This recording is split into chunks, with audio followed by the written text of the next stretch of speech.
A very good morning, class, and welcome to e-learning classes of business studies.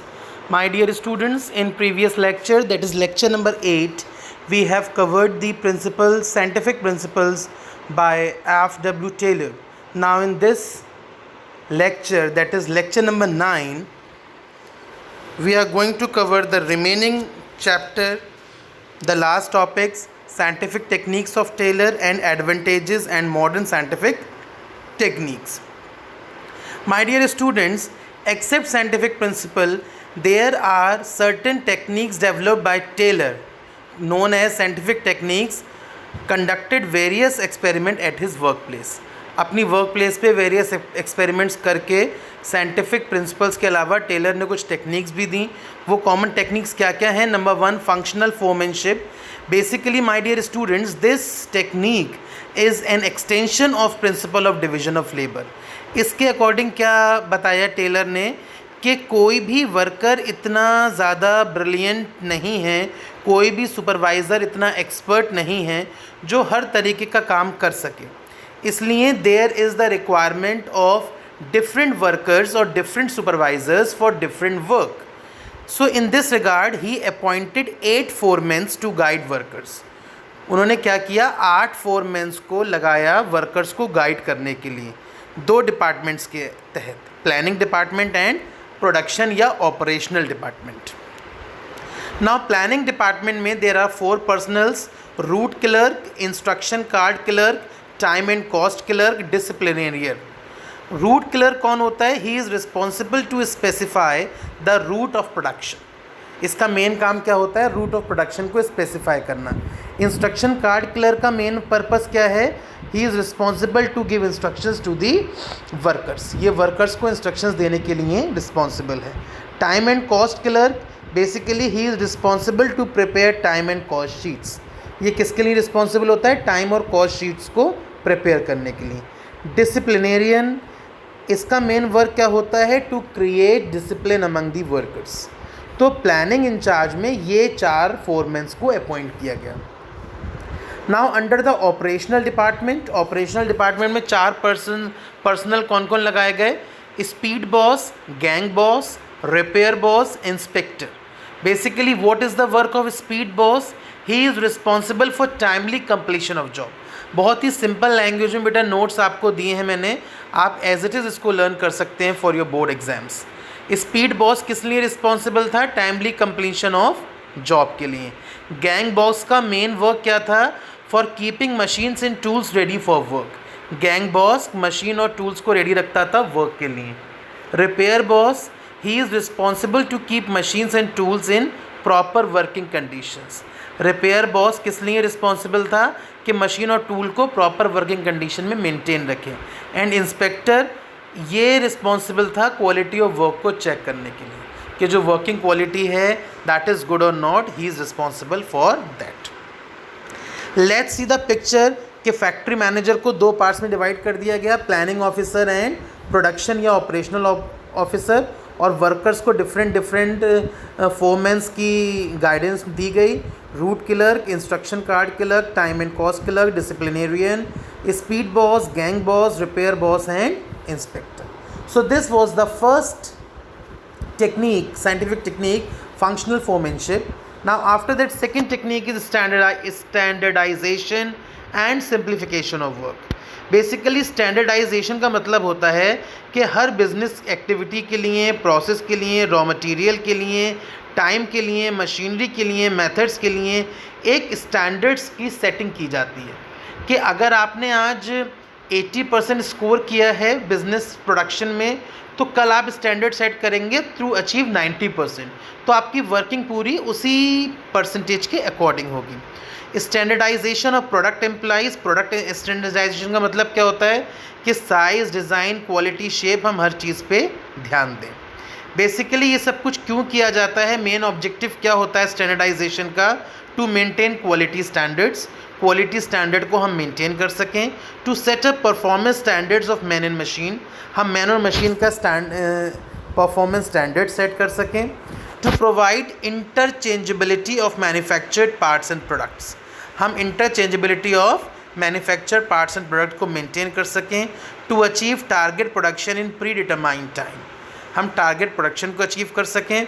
And basically simplification का मतलब क्या होता है? Simplification means eliminating super flaws.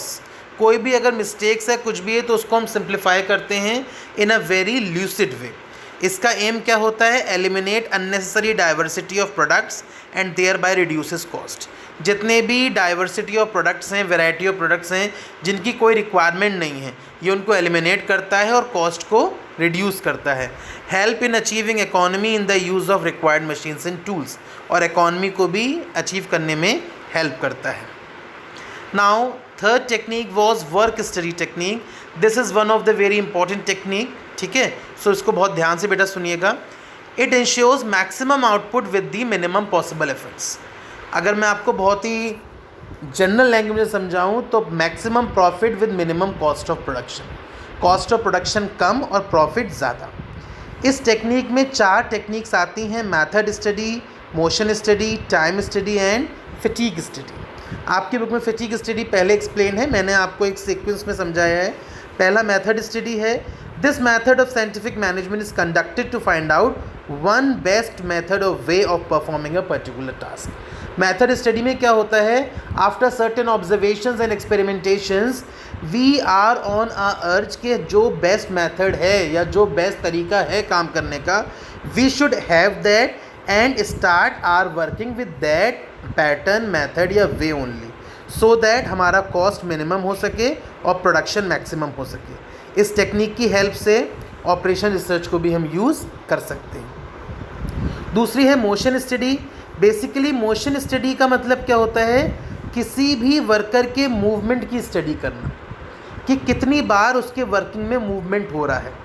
Taylor ने इसको 3 type से रिकग्नाइज किया है, 3 मूवमेंट्स में। Number 1 productive, number 2 unproductive, number 3 incidental. Main objective क्या है मोशन स्टडी का बेटा? कि जितना भी अनप्रोडक्टिव मूवमेंट्स है, जो भी आप काम कर रहे हैं, आपके वर्किंग के टाइम पे जो भी अनप्रोडक्टिव मूवमेंट्स हो रहे हैं, उनको मिनिमाइज़ करना, उनको रिड्यूस करना। थर्ड आता है टाइम स्टडी। ये क्या डिटरमाइन करती है? Standard time taken to perform a well defined job. कोई भी वर्क करने में आपको कितना स्टैंडर्ड टाइम लग रहा है, ये उसकी स्टडी करती है। इसकी हेल्प से क्या होता है बेटा? We can perform a time in the giving time, sorry we can perform a job in the giving time. और ये इसकी हेल्प से हमारी वर्किंग कंडीशंस भी इम्प्रूव होती हैं और लेबर कॉस्ट भी कम आती है। लास्ट स्टडी है आपकी fatigue study. Basically it studies the amount and frequency of rest interval to be taken by worker in completing a task. कोई भी एक टास्क कंप्लीट करने में वर्कर कितने इंटरवल्स ले रहा है, कितनी फ्रीक्वेंसी है उसके रेस्ट इंटरवल लेने की, इसकी स्टडी की जाती है। इसकी स्टडी की हेल्प से हम वर्कर के स्टेमिना को, उसकी वर्किंग एफिशिएंसी को जज कर सकते हैं। इस फटीग स्टडी का मेन मोटिव ये भी होता है कि कोई पर्सन कितने लंबे समय तक बिना रेस्ट इंटरवल के काम कर सकता है। So these 4 motion study, method study, time study and fatigue study are very important. After that 4 technique of Taylor is differential piece wage system. What is differential piece wage system? जो जैसा work करता है आपको उसको उसके according wages देने चाहिए। If the worker is efficient तो आप उसको उसके अकॉर्डिंग पेमेंट दीजिए। If the worker is inefficient तो आप उसको उसके अकॉर्डिंग पेमेंट दीजिए। Under wage payment system, wages are paid on the basis of work done. If you will do good work, good payment. Not doing good work, no good payment. Last is mental revolution. Basically, this technique says the attitude of workers in management. Workers और management का कैसा attitude है उसके बीच के balance को show करता है mental revolution. दोनों को इम्पोर्टेंस रियलाइज़ करनी चाहिए एक दूसरे की कि वर्कर के बिना मैनेजमेंट नहीं है और मैनेजमेंट के बिना वर्कर नहीं है। और until unless they will not realise the importance of each one, they will not doing the good work. So they should realize the importance and they should cooperate with each other so that the business surplus should be there, the enhancing of size should be there, and attitude will bring prosperity to both company as well as the worker. After this technique, there are certain advantages of scientific management. What are those advantages? Number one, improves the efficiency of business through simplification and specialization.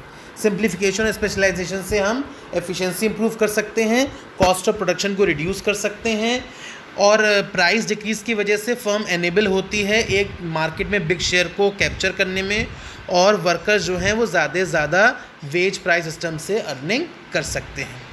इसके अलावा there are certain modern techniques also बेटा. Number one, operation research. इसका क्या मतलब था? ये second world war के time start की गई थी. लीन मैन्युफैक्चरिंग, ये टेक्निक आपके 7 वेस्टेजेस ऑफ ओवर प्रोडक्शन को रिड्यूस करती है. केजिन एक जापानीज़ वर्ड है जिसका मतलब होता है बेटर. सो हमारी डेली रूटीन एक्टिविटीज़ को बेटरमेंट करने के लिए टेक्निक को ऑप्ट किया गया. सिक्स सिग्मा, इसका मतलब है to improve efficiency by reducing quality variations. And last है आपकी just in time manufacturing. It is an inventory management strategy to improve returns and reduce cost. इसकी हेल्प से आप मैनेजमेंट स्ट्रैटेजीज़ को इम्प्रूव कर सकते हैं. So these all were the techniques and modern techniques. With this your chapter number 2 principles of management is finish. Hope so you are clear with each and every topic. Complete the notes and tasks given to you in time. Thank you.